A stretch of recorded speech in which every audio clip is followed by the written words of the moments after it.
Setelah syahidnya Imam Ali, umat Muslim memilih Imam Hasan sebagai khalifah berikutnya. Imam Ali tidak menunjuk seorang khalifah sebelum wafatnya. Itulah sebabnya penduduk Kufah, Basrah, dan banyak wilayah di Irak berdiri mendukung Imam Hasan. Umat Muslim mulai melakukan baiat di tangan Imam Hasan, namun Muawiyah adalah seorang yang tamak dan menolak mengakui Imam Hasan sebagai khalifah karena dia sendiri ingin menjadi khalifah. Akhirnya, Imam Hasan memutuskan untuk menyelesaikan masalah dengan Muawiyah dan mulai mengumpulkan pasukannya. Namun, ini menjadi sulit bagi beliau karena Muawiyah berhasil membeli beberapa komandan pasukan Imam Hasan dengan menawarkan uang dan kekuasaan. Meskipun begitu, Imam Hasan berhasil mengumpulkan pasukan berjumlah 40.000 orang dan tiba di sebuah tempat bernama Sabat, di mana Muawiyah juga datang dengan pasukannya. Ketika Muawiyah melihat pasukan Imam Hasan, dia menyadari bahwa kekalahannya hampir pasti. Amr bin Ash berkata kepada Muawiyah, "Ini adalah pasukan yang telah berbayat kepada kematian. Mereka tidak akan membiarkan kita hidup." Muawiyah bertanya, "Apa yang harus kita lakukan sekarang?" Amr bin Ash menjawab, "Buatlah perjanjian damai dengan Hasan." Karena takut mati, Muawiyah mengirim undangan perdamaian kepada Imam Hasan, dan Imam Hasan menerimanya. Sebagaimana disebutkan dalam Al-Quran, jika kafir menawarkan perdamaian selama perang, maka terimalah perdamaian itu. Selain itu, Imam Hasan juga mengetahui bahwa beberapa orang dari pasukannya telah bersekongkol dengan Muawiyah, dan beberapa komandan sedang melakukan negosiasi rahasia dengan Muawiyah. Imam Hasan menyadari bahwa tidak ada manfaatnya melanjutkan perang karena akan menyebabkan banyak pertumpahan darah. Oleh karena itu, beliau memutuskan untuk menandatangani perjanjian damai dengan Muawiyah. Ketika para sahabatnya mengetahui bahwa Imam Hasan akan berdamai dengan Muawiyah, mereka menjadi menentang beliau. Beberapa dari mereka bahkan menyerang beliau, yang menyebabkan Imam Hasan terluka. Imam Hasan menetapkan beberapa syarat dalam perjanjian damai dengan Muawiyah. 1. Muawiyah akan memerintah sesuai dengan prinsip-prinsip Islam. 2. Muawiyah tidak akan menunjuk khalifah sebelum kematiannya, melainkan memberikan hak ini kepada umat. 3. Muawiyah akan berhenti menghina dan mencaci Imam Ali, yang telah dia lakukan selama bertahun-tahun. 4. Setelah perjanjian ini, tidak akan ada serangan dari pihak Muawiyah terhadap para sahabat Imam Hasan. 5. Muawiyah akan memberikan tunjangan tahunan kepada Ahlul Bait, sebagaimana yang ditetapkan dalam Al-Quran untuk Ahlul Bait. 6. Muawiyah akan memberikan kebebasan kepada orang-orang untuk menyuarakan pendapat mereka tanpa takut mati. 7. Muawiyah akan berhenti melakukan pembunuhan yang tidak adil dan mengembalikan tanah yang dia kuasai secara paksa kepada pemiliknya. Setelah menetapkan semua syarat ini, Imam Hasan menyerahkan pemerintahan kepada Muawiyah. Kemudian Imam Hasan menarik diri dari politik dan pindah ke Madinah untuk mengajar orang-orang tentang ilmu agama. Nabi Muhammad SAW pernah bersabda tentang Imam Hasan, "Anakku ini adalah seorang sayyid, dan melalui dirinya, dua kelompok besar umat muslim akan berdamai." Namun, setelah mengambil alih kekuasaan, Muawiyah tidak memenuhi satupun syarat dari perjanjian tersebut dan terus melakukan kezaliman seperti sebelumnya. Ketika Imam Hasan mengetahui hal ini, beliau bersabar karena beliau telah menjauh dari politik dan tidak ingin menciptakan fitnah. Meskipun demikian, Muawiyah tetap merasa takut kepada Imam Hasan, karena dia tahu bahwa jika Imam Hasan bangkit kembali melawannya, kekuasaannya akan terancam. Akhirnya, pada tahun 670 Imam Hasan diracun oleh istrinya, Jada binti Ash'as. Banyak buku mencatat bahwa Muawiyah telah menyuap Jada untuk memberikan racun kepada Imam Hasan karena Imam Hasan dianggap sebagai ancaman besar bagi Muawiyah. Imam Husain bertanya kepada Imam Hasan, "Siapa yang telah meracunimu?" Imam Hasan menjawab, "Jika pelakunya adalah orang yang saya curigai, maka Allah akan memberinya azab yang besar, tetapi saya tidak ingin menumpahkan darah untuk diriku sendiri."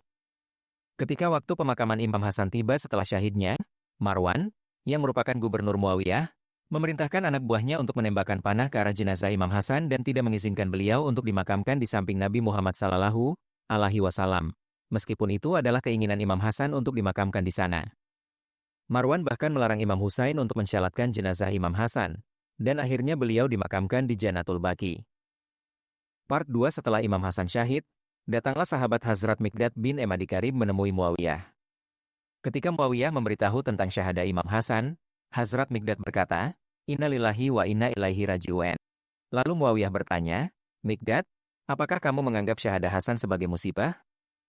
Hazrat Miqdad pun marah dan menjawab, "Kenapa aku tidak menganggapnya sebagai musibah?" Sementara Rasulullah SAW menggendong Hasan di pangkuannya dan bersabda, Hasan adalah bagian dariku dan Husain adalah dari Ali. Kemudian Hazrat Mikdad berkata, Muawiyah, kau telah membuatku sangat marah dengan ucapanmu. Aku tidak akan pergi dari sini sampai aku mengatakan sesuatu yang akan membuat hatimu terbakar. Hazrat Mikdad melanjutkan, Muawiyah, bukankah Rasulullah Shallallahu Alaihi Wasallam mengharamkan laki-laki memakai emas? Bukankah Rasulullah Shallallahu Alaihi Wasallam melarang memakai sutra? Bukankah Rasulullah Shallallahu Alaihi Wasallam melarang memakai kulit hewan buas dan menungganginya? Muawiyah menjawab, ya, benar, Rasulullah Shallallahu Alaihi Wasallam melarang semua itu. Mikdad kemudian berkata, Muawiyah, aku telah melihat semua ini di rumahmu. Muawiyah mengakui, Mikdad, aku tahu bahwa aku tidak bisa menandingi argumenmu. Setelah itu, Muawiyah memberi Hazrat Mikdad sejumlah harta dari Baitul Mal. Namun, Hazrat Mikdad membagikan semua harta itu kepada rekan-rekannya. Setelah wafatnya Imam Hasan, Muawiyah mulai berusaha untuk menggabungkan Ziyad, yang memiliki kekuatan kuat di Irak, ke dalam kekuasaannya. Muawiyah mulai menyebarkan klaim bahwa Ziyad adalah saudaranya, karena ibunya memiliki hubungan dengan ayah Muawiyah. Muawiyah bahkan menyewa pengacara dan membayar saksi palsu untuk memberikan kesaksian bahwa mereka melihat ayah Muawiyah melakukan zina dengan ibu Ziyad. Sungguh mengejutkan melihat sejauh mana seseorang bisa jatuh demi kekuasaan, bahkan menyebarkan kebohongan yang buruk tentang ayahnya yang sudah meninggal. Dengan cara ini, Muawiyah berhasil menggabungkan Ziyad ke dalam kekuasaannya. Syahadah Imam Hasan memberikan keuntungan besar bagi Muawiyah, karena sekarang dia tidak lagi takut pada Imam Hasan. Oleh karena itu, Muawiyah mulai melakukan kezaliman secara terbuka. Dia memerintahkan pembunuhan orang-orang tanpa alasan yang jelas dan menyita harta mereka. Ia juga mulai memberi uang kepada gubernur-gubernurnya dari Baitul Mal, bahkan sampai menyelenggarakan pacuan kuda di mana tanah diberikan kepada orang yang kudanya mencapai titik terjauh. Bahkan waktu sholat diubah. Ketika waktu sholat yang tepat tiba, jamaah tidak dibolehkan melaksanakan sholat. Orang-orang terpaksa sholat dengan isyarat, karena jika mereka berbicara, kepala mereka akan dipenggal.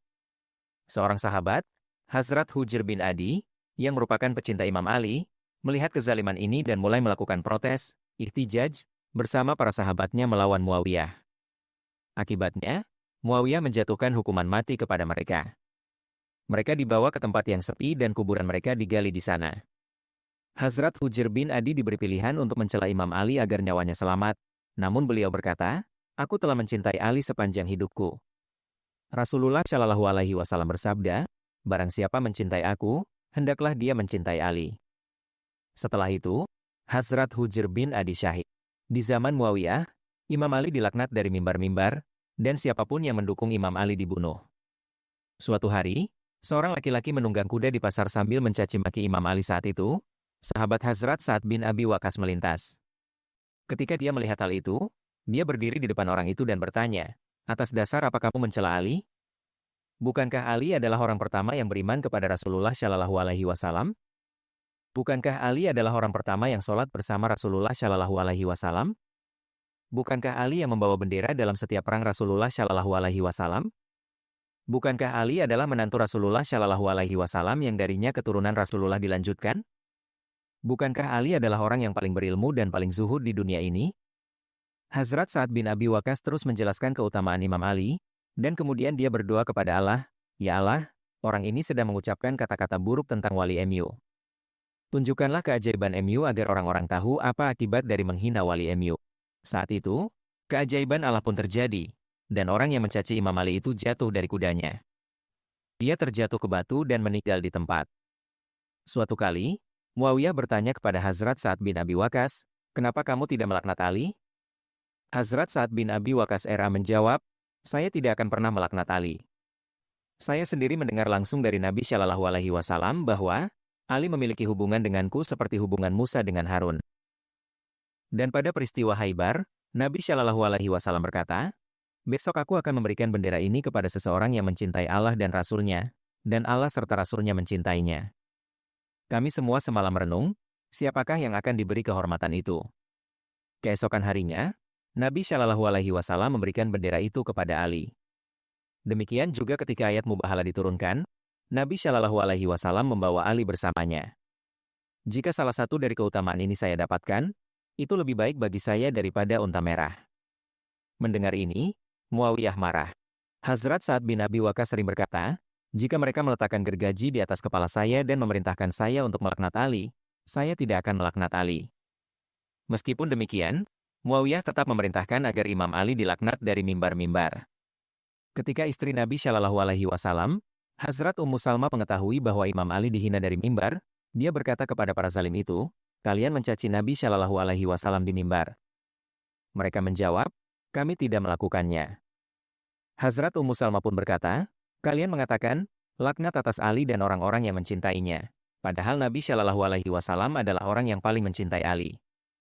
Nabi Shallallahu Alaihi Wasallam bersabda, "Barang siapa mencaci Ali, dia mencaci aku." Nabi Shallallahu Alaihi Wasallam juga berkata, "Ali adalah bagian dariku." Namun, mereka tetap mencaci Imam Ali. Muawiyah telah merusak ajaran agama. Pada masa Hazrat Umar, orang-orang hanya menggerutu. Namun sekarang keadaan sudah begitu parah bahwa membuka mulut bisa berakibat leher terpenggal.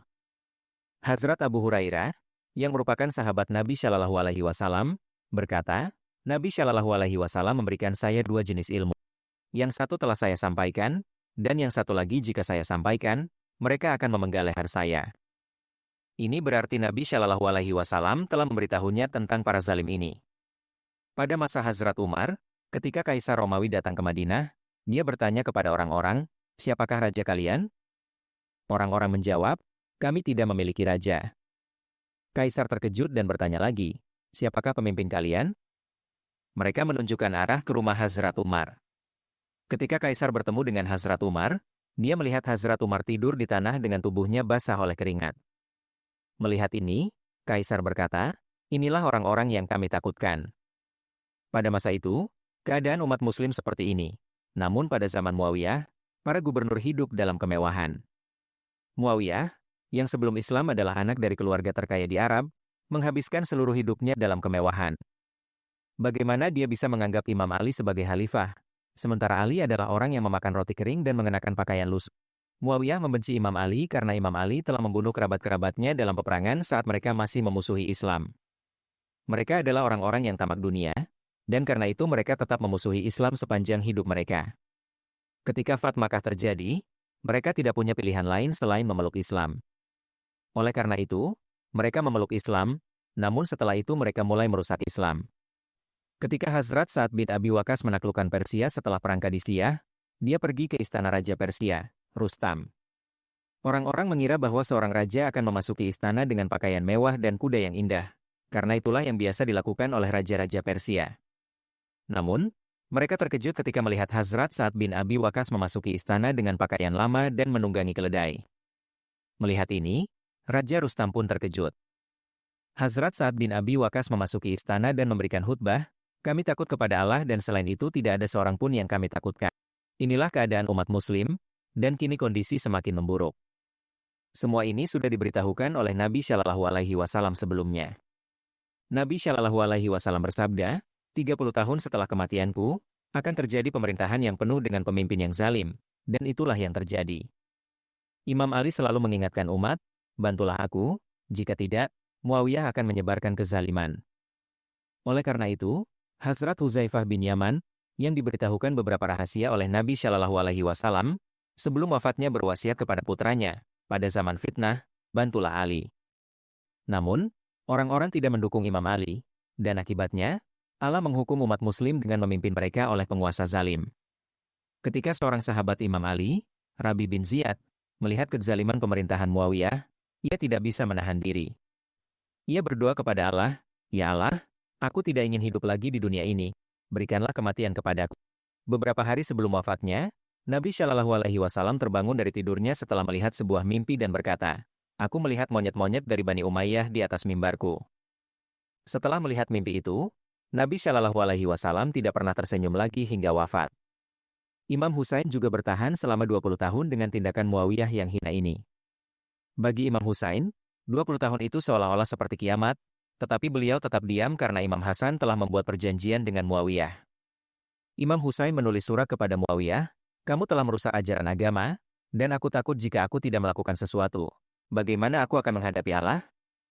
Imam Husain tetap diam hanya karena perjanjian yang dibuat oleh Imam Hasan. Beliau menunggu kapan Muawiyah mati, dan umat muslim bisa memilih khalifah yang baru agar sistem Islam bisa kembali dipulihkan. Muawiyah ternyata semakin hina. Dia melanggar perjanjian dan mulai mengambil baiat untuk anaknya, Yazid, bahkan ketika ia masih hidup. Padahal, Nabi Shallallahu Alaihi Wasallam bersabda, jika seseorang membaiat seorang muslim dan yang lain membaiat orang lain, maka bunuhlah orang yang membaiat selainnya. Inilah saatnya Imam Husain turun tangan.